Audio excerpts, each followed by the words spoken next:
This is lesson 3. We're working on a SketchUp model, the prototype, the first 2 floors, floor level, old and new at School Street. So we modeled so far the exterior walls, this kind of perimeter situation. So what I'm going to do now is try to create a glass curtain around the front. Let's see what strategy we may use for that. Everything is on its own layer as well. So if I turn off the columns, the load-bearing wall system in the middle there,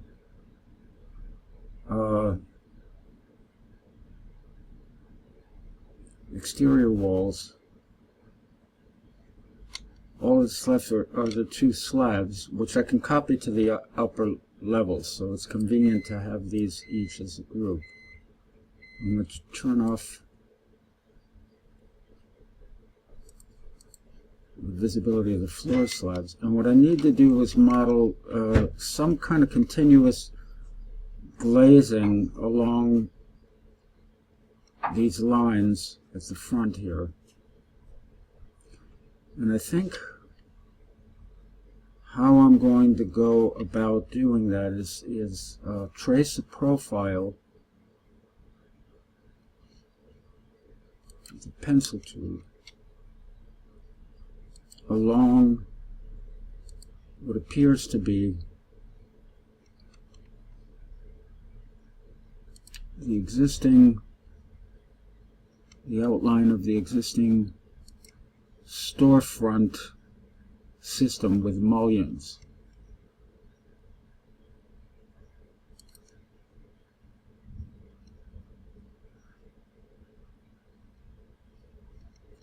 And I'm going to go right past the revolving doors because they're at this point that is an exit or an entrance.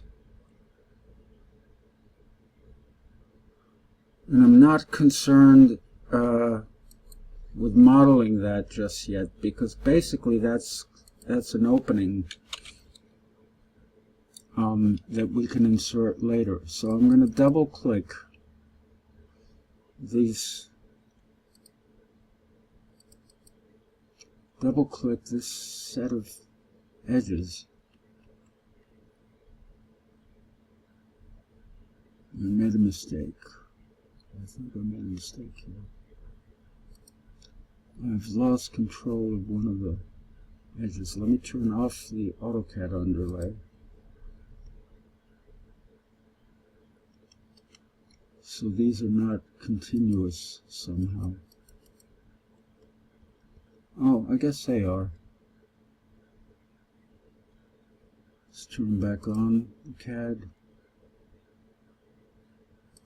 Okay, assuming I've made some kind of mistake with this, I'm going to take the offset tool and offset those lines, let's say 6 inches. And then what I'm going to do is close each end with the line tool.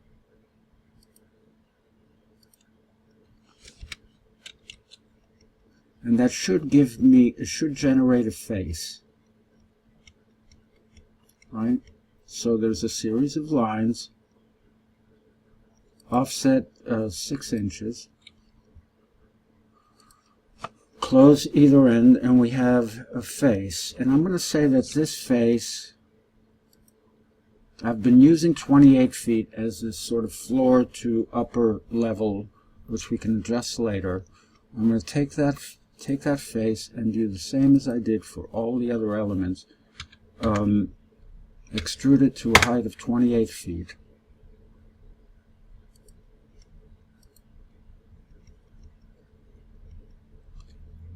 Triple click, make it a group.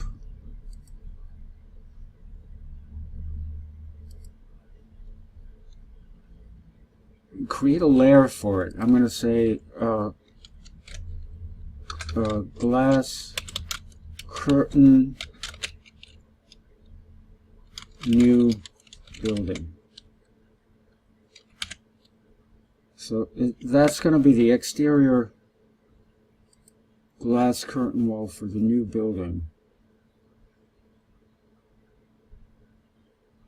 I'm going to put it on that layer.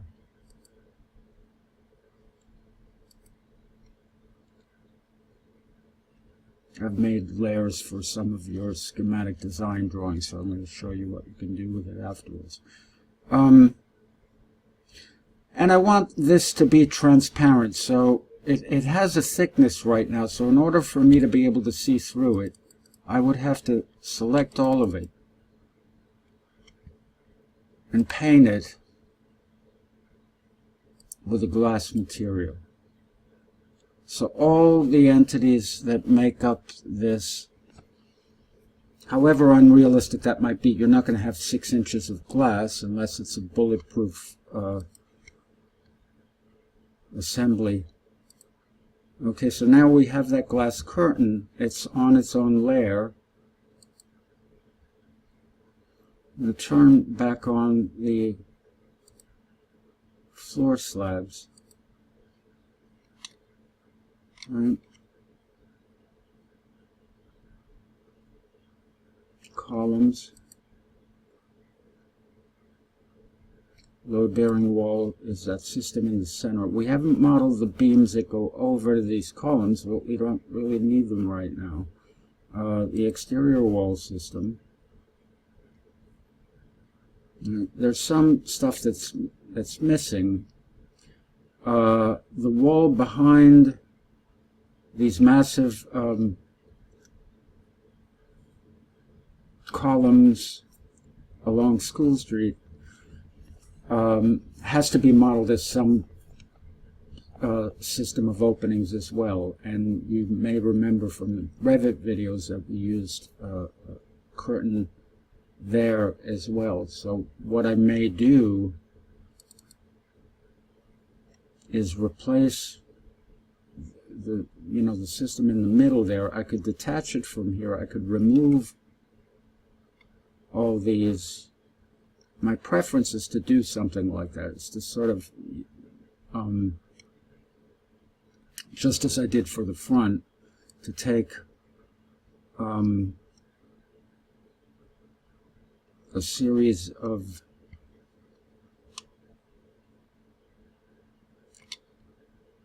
lines and shapes that could be extruded to form that glass curtain there. So what could I do? Let's see. We could remove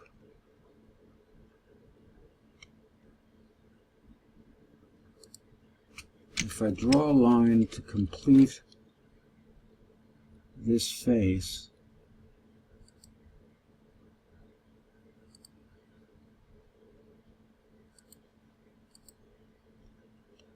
I could effectively, let's turn off X-ray mode, I could effectively take that face, push it to the ground, so we basically subtract it,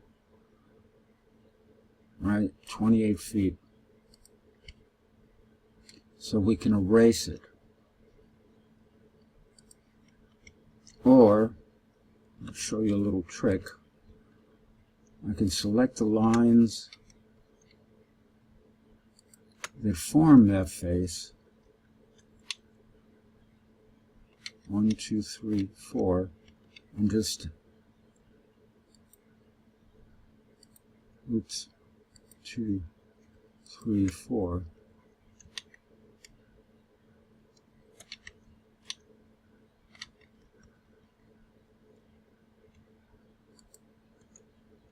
Copy them to the clipboard, right?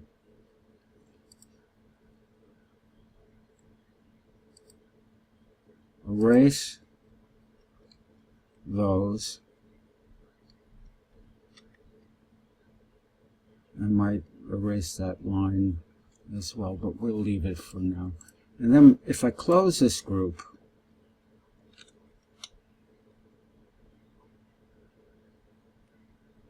and turn off.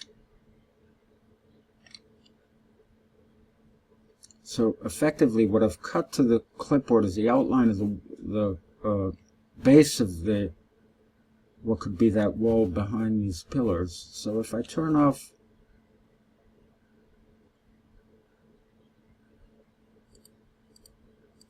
visibility of these layers and I say edit, paste in place that shape,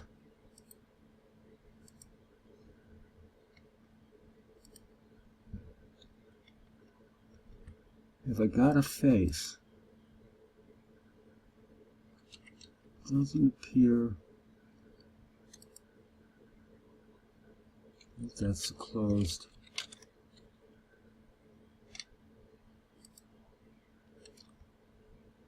Group, so they may not be coplanar. Let's see, maybe there's a gap. Okay, so there, now we have face. It's massive, it's thick.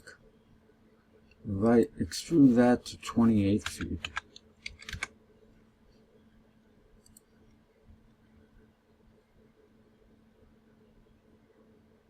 maybe what I'll do with this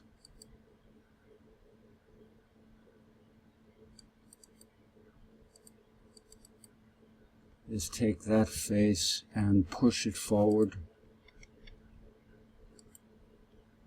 maybe 12 inches, so at least it's less thick. See, it's not a uniform, yeah, even parallel projection, you can see the shape kind of tapers, so we're going to have to live with that imperfection. So if I triple click all this and make this a group,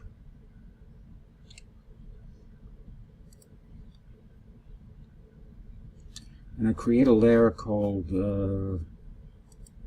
glass curtain old building,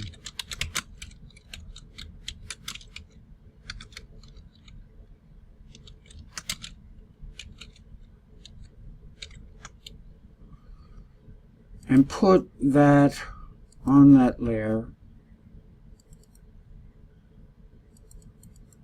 triple click all this and paint it clear, close this group.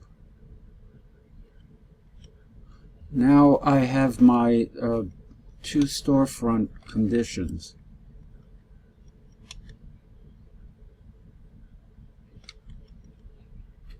There's my glazed wall there. If I start turning on layers, the floor levels, we need a stair that negotiates these two. We need to close the gap between floors. A curtain for the old building and curtain for the new building. And the columns, we've just about prototyped what we have for the interior space condition. We need opaque walls along here to complete, and I would probably model that as, you know, sort of a continuation of these exterior walls. Then the only thing that remains is to create openings along this facade, and we'll do that in the next lesson.